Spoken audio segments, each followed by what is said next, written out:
Hi guys, good morning. So today gagawin yung cabinet namin. Habang nagluluto ako ng nilagang baka. Hindi na nga nakapagbaon si Jet kasi malilate na siya eh. Dito ko muna nilagay sa floor yung mga laman ng cabinet kasi gagawaan nung support sa ilalim.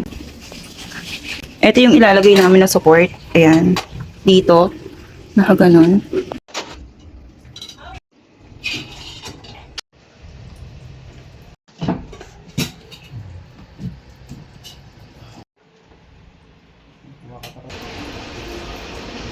So, ayun.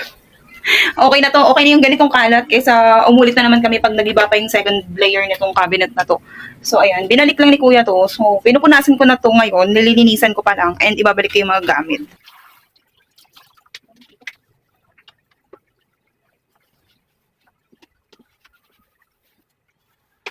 Ito na, dumating na yung cabinet na drawer. Parang ganito yan eh. 5 layer na ganito. So, yan yun. Si Daddy Jet na yung magbubuo niyan.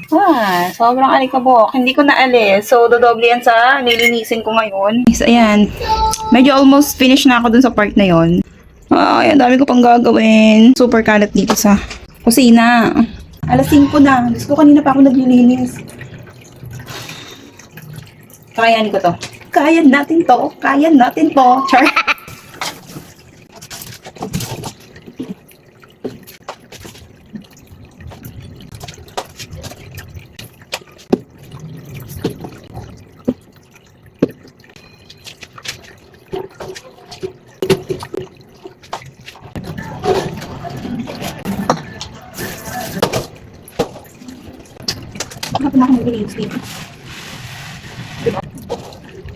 Ayun na guys, okay na yung ating pinagawang cabinet dun sa kuya ni Jet. Yung kuya ni Jet po kasi yung gumawa niyan.